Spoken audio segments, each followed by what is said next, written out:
Καλησπέρα και Δημήτρη Λιώρη. Όπως βλέπετε βρισκόμαστε στην έκθεσή σας, ήρθαμε πιο μπροστά από εσάς γιατί μας αρέσει και είχαμε τη μεγάλη περιέργεια και την αίσθηση να δούμε τι είναι αυτά τα θαύματα που έχετε εδώ πέρα. Εμείς τα αποκαλούμε πάντως παιδιά σας. Σίγουρα είναι παιδιά μου. Είναι γεγονός ότι αυτά τα αγάλματα απεικονίζουν την ιστορία της Ελλάδας. Και πράγματι, όταν έρχονται τα σχολιά εδώ και με τους δασκάλους, κάθονται 3 και 4 ώρες εδώ και ένα τους εξηγούν των παιδιών τι ακριβώς βρίσκεται εδώ. Οπότε, όπως καταλαβαίνετε, είναι ένας τόπος που έλειπε από την Εύβοια και πράγματι αξίζει ο κόπος σε αυτή την προσπάθεια που έχω κάνει για να απεικονίσω την ιστορία της Ελλάδας με τα αγάλματα αυτά. Αυτή η έκθεση πότε έχει ιδρυθεί, κύριε Λιώρη? Είναι πριν από 3 χρόνια η ενέργεια που έκανα και αυτά τα συσσόρευα από χρόνια. Ήδη ορισμένα κομμάτια από τη συλλογή σας έχετε κάνει και την εκμάθηση σε μαθητές. Σίγουρα όταν έρχονται με τους δασκάλους προσθέτω το ιστορικό του κάθε αγάλματος. Όπως εδώ βλέπουμε ότι όταν τον ανακάλυψε στη Σκύρο ο πονηρός Οδυσσέας, και του λέει τι κάθεσαι εδώ μωρέ, πάμε να πάρουμε την Τρία. Και πήγε ο καημένος και έχασε τη ζωή του εκεί για να πάρει την Τρία. Και είναι ιστορικά κομμάτια αυτά, πράγματι απεικονίζουν την ιστορία της Ελλάδας. Δηλαδή έχουν φτάσει οι μαθητές σας στο επίπεδο να μελαγχολήσουν τόσο όσο εσείς σε αυτά τα επίπεδα. Σίγουρα, γιατί γνωρίζω πάρα πολύ καλά την ιστορία της Ελλάδας και αυτά τους λέω ένα προς ένα και πραγματικά βλέπω τη συγκίνηση που έχουν αυτά τα παιδιά βλέποντας αυτά τα αγάλματα, χαϊδεύουν τις ψυχώσεις των αγαλμάτων και εκεί συγκινούμε ιδιαίτερα με το ενδιαφέρον των παιδιών αυτών των μικρών μέχρι και την 6η δημοτικού που έρχονται εδώ και κάνουν 2 και 3 ώρες μάθημα με τους δασκάλους. Τους προσθέτω εγώ ιστορικά το καθένα πότε έγινε και πώς έγινε και τι ρόλο έχει παίξει στην ιστορία της Ελλάδας. Θα δείτε ένα προς το βάθος τι ακριβώς έχει ιστορήσει το κάθε κομμάτι. Λοιπόν, για να πάμε τώρα εδώ πέρα. Πείτε μας εδώ τι βλέπουμε τώρα. Το πρώτο αριστερά είναι αυτή η σκεπτομένη Ελληνίδα με τα ρούχα τα αρχαία που φορούσαν στην αρχαία Ελλάδα και σκέπτεται, όπως βλέπετε, είναι το προφίλ της έτσι και σκέπτεται κάποια πράγματα γεμάτη σκεπτικισμό. Δίπλα τι έχουμε? Δίπλα είναι ο Αχιλλέας, ο μεγάλος ο ήρωας της Τρίας, όπου εκεί ακριβώς έχασε τη ζωή του. Και η κόρη που είναι δίπλα και τον παρακαλούσε να μην πας, είναι η κόρη του βασιλιά της Κύρου. Και εκεί τον παρακαλεί να μην φύγει, να μην πάει. Δυστυχώς δεν την άκουσε και έχασε τη ζωή της. Δίπλα λοιπόν είναι μια κοπελιά που κάθεται πάνω σε θέματα θαλασσινά και κοιτάει τη θάλασσα να δει πότε θα γυρίσει ο καλός της. Όπως βλέπετε είναι σχεδόν γυμνή, με κάποια ρούχα επάνω της και κάθεται πάνω σε θέματα ψαριών του, σαν έδρα θα έλεγα. Πίσω απεικονίζουμε είναι έργα του Τσίλερ, όπου στην τότε καινούρια Αθήνα κάθε σπίτι έπρεπε να έχει και 2-3-4 γλάστρες του Τσίλερ. Ήταν μεγάλος αρχιτέκτονας και μεγάλος σχεδιαστής. Δίπλα λοιπόν έχουμε αυτό το κορίτσι, όπου βλέπουμε με τα ρούχα τα ελληνικά που φορά και είναι και αυτή περίληπτη και δεν ξέρω τι ακριβώς περιμένει να δει. Πιο δίπλα είναι η η θεά Αφροδίτη, όπου βαστούσε δώρατο και έχει τα ρούχα εκεί που βλέπουμε και κάποιο δέντρο που ανεβάζει επάνω τα κλονάρια για να στυλώνει το άγαλμα και υποτίθεται ότι ήταν έτοιμη να πάει για κυνήγι. Ήταν όπως ξέρουμε η θεά του κυνηγιού. Αυτά περίπου ποιας χρονολογίας είναι, κύριε Λιώρη? Αυτά πρέπει να είναι μόλις ιδρύθηκε το πρώτο ελληνικό κράτος και άρχισαν να δημιουργούν οι γλύπτες τότε περίοδου αυτά τα κομμάτια. Είναι πολλά ιστορικά. Πάμε πιο κάτω σε εκείνη την κοπελιά που απεικονίζει την άνοιξη και με τα λουλούδια που έχει μπροστά στην ποδιά της και στο κεφάλι της και στα χέρια της που βαστάει τα λουλούδια, είναι πράγματι ένα ωραίο έργο. Είναι κάπου 2,5 μέτρα ύψος αυτό το πράγμα και είναι αξιόλογο κομμάτι. Πιο δίπλα είναι η νεροκουβαλίτρια, θα την έλεγα εγώ, βαστάει το λεγένι και το αδειάζει και δημιουργείται ένας καταράχτης που πέφτει μέχρι κάτω. Είναι και αυτό ένα αξιόλογο κομμάτι. Πιο δίπλα βλέπουμε λοιπόν δυο λιοντάρια με μάρμαρο από την Πορτογαλία που το λέμε Ρώσο Πορτογάλο. Πράγματι είναι ωραία κομμάτια και το χρώμα τους και τα λοιπά είναι καταπληκτικά. Τα μάτια είναι ολόκληρα μέσα και η γλώσσα έχει γίνει μπάλα. Μέσα από τα δόντια υπάρχει σε κάθε λιοντάρι μια σφαίρα. Αυτή η σφαίρα λοιπόν αντί για γλώσσα έχει γίνει μπάλα, όπως και τα μάτια. Πιο δίπλα λοιπόν βλέπουμε τις τρεις χάρικες. Είναι ένα κομμάτι ωραίο, τρία γυναικεία κορμιά γυμνά και αγκαλιασμένες, τη μία προς την άλλη κτλ. Είναι αξιόλογο κομμάτι από την αρχαιότητα. Παραδίπλα είναι άλλα δυο λιοντάρια. Αυτά είναι από μάρμαρο πεντελικό και πράγματι είναι πανομοιότυπα με τα Ρώσο Πορτογάλο που είναι αξιόλογα κομμάτια και τα δύο. Παραδίπλα λοιπόν βλέπουμε το σπόρο όπου έχει ρίξει το βέλος και είναι γεμάτος απορία και ρωτάει αν την πέτυχε ή δεν την πέτυχε. Έχει πετάξει το βέλος και περιμένει να δει το αποτέλεσμα, γεμάτος απορία. Είναι ένα μικρό γλυκό που αξίζει ο κόπος. Παραδίπλα είναι κάτι κολόμενες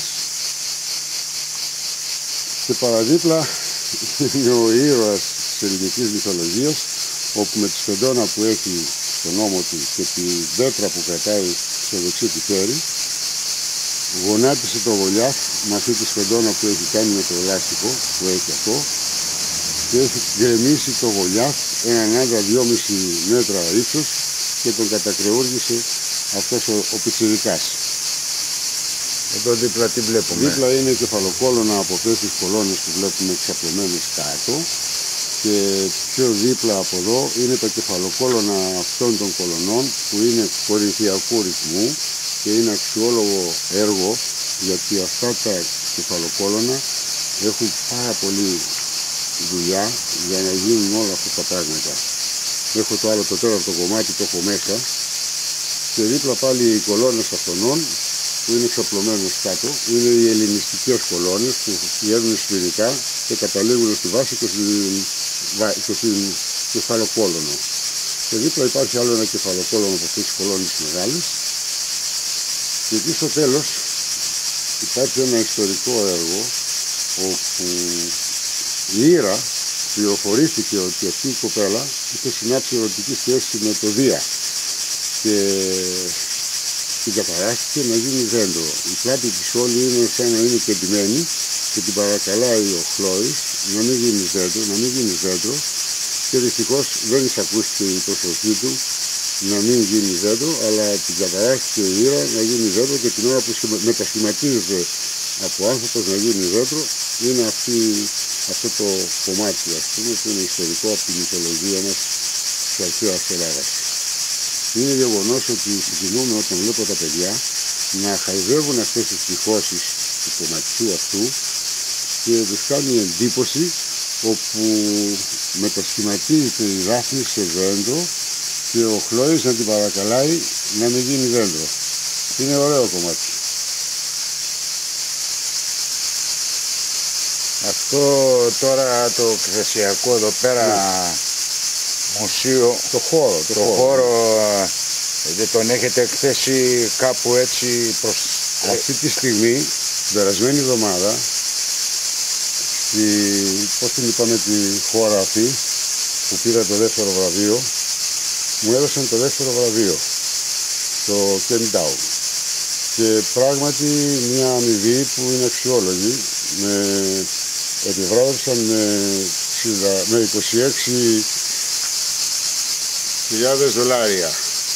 και μου έδωσαν το δεύτερο βραβείο της έκθεσής μου που προευλήθη εκεί. Τώρα πληροφορούμε ότι τον Ινδό που πήρε μέρος και που βγήκε πρώτος, του ακύρωσαν το βραβείο και έδωσαν τα χρήματα αυτού σε μένα. Και πρέπει στο τέλος αυτού του μήνα να πάρω $75,000 το πρώτο βραβείο με το δεύτερο. Οπότε η προβολή μου εκεί ήταν αξιόλογη και ήδη έρχονται και τα ειστήρια να πάω εκεί να τους πω ορισμένα πράγματα για αυτά που κάνω και για τη σχολή μικροληπτικής, τη μοναδική που υπάρχει στην Ευρώπη, και θα πάω εκεί να τους πω ορισμένα πράγματα. Κάπου ακούσαμε ότι θα πάτε και στην Αμερική. Και στην Αμερική. Είσαστε καλοί. Για πείτε μας δύο λόγια. Η ίδια η επιτροπή που ήταν εκεί μου έχει κάνει πρόσκληση να πάω στο New Jersey και εκεί θα μιλήσω σε 3 πανεπιστήμια για τη μικρογλυπτική, η οποία είναι 45.000 χρόνων ιστορίας. Οπότε εκεί θα έχω την ευκαιρία σε αυτά τα παιδιά της Αμερικής να μιλήσω και για την ιστορία της μικρογλυπτικής. Διαζώσεις. Εδώ στην Ελλάδα δηλαδή, κύριε Λιώρη, δεν ξέρανε τίποτα. Αν παίρνατε κάποιο βραβείο, τίποτα. Δεν ξέρουν τίποτα. Οι αθηναϊκές εφημερίδες και οι τοπικές εφημερίδες δεν ασχολήθηκαν καθόλου μαζί μου. Δεν με στενοχωρεί αυτό το γεγονός.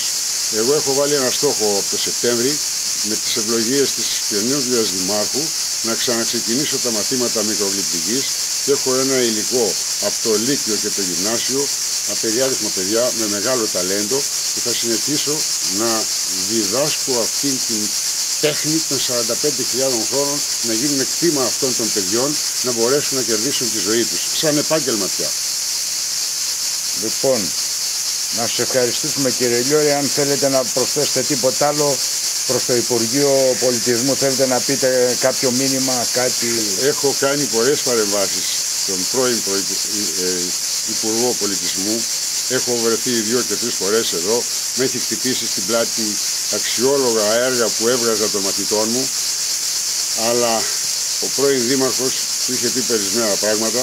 Να πάρει αυτήν την σχολή που δεν υπάρχει άλλη στην Ευρώπη, να την εντάξει κάπου στο Υπουργείο Πολιτισμού, να μπορέσω να έχω τη δυνατότητα να το ανακοινώσουν στην Ενωμένη Ευρώπη πια, να έρχονται και από τη Γαλλία και από την Ιταλία και από όπου θέλουν να έρχονται εδώ να μάθουν αυτή την τέχνη, όπου δεν υπάρχει δεύτερος μικρογλύπτης σε όλη την Ευρώπη. Ας ελπίσουμε, κύριε Λιώρη, να μας ακούσουν κάποιοι και να ευαισθητοποιηθούν και να υπάρξει μια γλίγορη ανταπόκριση, γιατί είσαστε ένας μεγάλος καλλιτέχνης και το ομολογούμε. Σας ευχαριστούμε πάρα πολύ. Να είστε καλά. Ευχαριστώ και εγώ πάρα πολύ. Να είστε καλά. Είναι έργα του Τσίλερ, όπου στην τότε καινούρια Αθήνα κάθε σπίτι έπρεπε να έχει και 2-3-4 γλάστρες του Τσίλερ.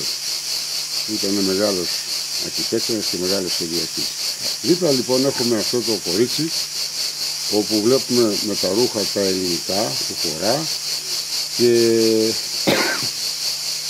είναι και αυτή περίληπτη και δεν ξέρω τι ακριβώς περιμένει να δει. Πιο δίπλα είναι η θεά Αφροδίτη, όπου βαστούσε δώρατο, και έχει τα ρούχα εκεί που βλέπουμε και κάποιο δέντρο που ανεβάζει επάνω τα κλονάρια για να στυλώνει το άγαλμα, και υποτίθεται ότι ήταν έτοιμη να πάει για κυνήγι. Ήταν, όπως ξέρουμε, η θεά του κυνηγιού.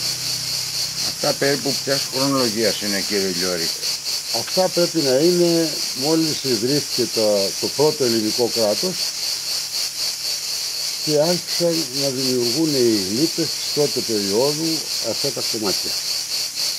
Είναι πολλά ιστορικά. Πάμε πιο κάτω σε εκείνη την κοπελιά που απεικονίζει την άνοιξη, και με τα λουλούδια που έχει μπροστά στην ποδιά της και στο κεφάλι της και στα χέρια της που βαστάει τα λουλούδια. Είναι πράγματι ένα ωραίο έργο, είναι κάπου 2,5 μέτρα ίσως αυτό το πράγμα, και είναι ένα αξιόλογο κομμάτι. Πιο δίπλα είναι η νεροκουβαλίτια, θα την έλεγα εγώ, βαστάει το λεγένι και το αδειάζει και δημιουργείται ένας καταράχτης που πέφτει μέχρι κάτω. Είναι και αυτό ένα αξιόλογο κομμάτι.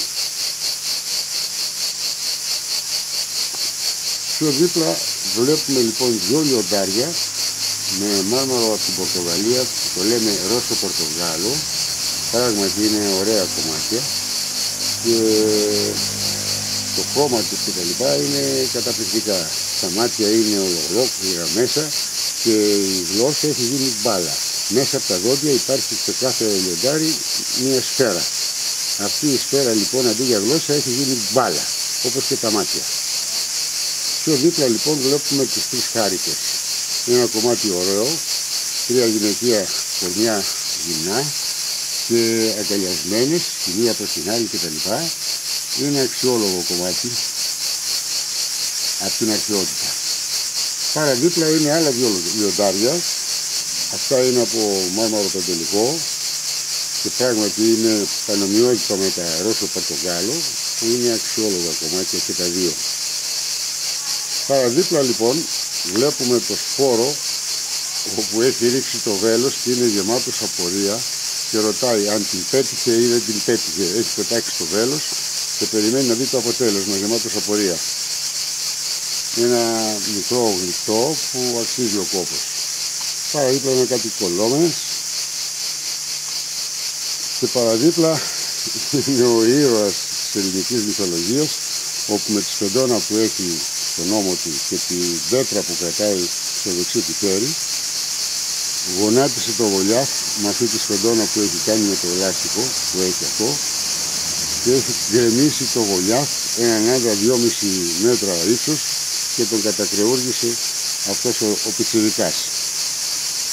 Εδώ δίπλα τι βλέπουμε? Δίπλα είναι κεφαλοκόλωνα από αυτές τις κολόνες που βλέπουμε εξαπλωμένες κάτω και πιο δίπλα από εδώ είναι τα κεφαλοκόλωνα αυτών των κολονών που είναι κορινθιακού ρυθμού και είναι αξιόλογο έργο, γιατί αυτά τα κεφαλοκόλωνα έχουν πάρα πολύ δουλειά για να γίνουν όλα αυτά τα πράγματα. Έχω το άλλο, το τέταρτο κομμάτι, το έχω μέσα και δίπλα πάλι οι κολόνες αυτονών που είναι εξαπλωμένες κάτω. Είναι οι ελληνιστικές κολόνες που βγαίνουν σφυρικά και καταλήγουν στη βάση και στην κεφαλοκόλωνο. Και δίπλα υπάρχει άλλο ένα κεφαλοκόλωνο από αυτές τις κολόνες μεγάλες. Και εκεί στο τέλος υπάρχει ένα ιστορικό έργο όπου η Ήρα πληροφορήθηκε ότι αυτή η κοπέλα είχε συνάψει ερωτική σχέση με το Δία και την καταράστηκε να γίνει δέντρο. Η πλάτη της όλη είναι σαν να είναι κεντυμένη και την παρακαλάει ο Χλώης να μην γίνει δέντρο και δυστυχώς δεν εισακούστηκε η προσοχή του να μην γίνει δέντρο, αλλά την καταράστηκε η Ήρα να γίνει δέντρο και την ώρα που μετασχηματίζεται από άνθρωπος να γίνει δέντρο είναι αυτό το κομμάτι, ας πούμε, που είναι ιστορικό από τη μυθολογία μας της αρχαίας Ελλάδας. Είναι γεγονός ότι συγκινούμε όταν βλέπω τα παιδιά να χαϊδεύουν αυτές τις τυχώσεις του κομματιού αυτού και τους κάνει εντύπωση όπου μετασχηματίζεται η Δάφνη σε δέντρο και ο Χλώης να την παρακαλάει να μην γίνει δέντρο. Είναι ωραίο κομμάτι. Αυτό τώρα το εκθεσιακό εδώ πέρα, ναι, μουσείο, το χώρο δεν τον έχετε εκθέσει κάπου έτσι προς... Αυτή τη στιγμή, την περασμένη εβδομάδα, πώς την είπαμε τη χώρα αυτή που πήρα το δεύτερο βραβείο, μου έδωσαν το δεύτερο βραβείο, το Κεντάου.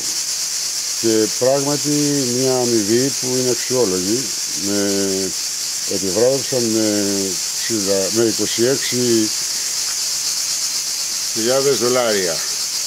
και μου έδωσαν το δεύτερο βραβείο της έκθεσής μου που προευλήθη εκεί.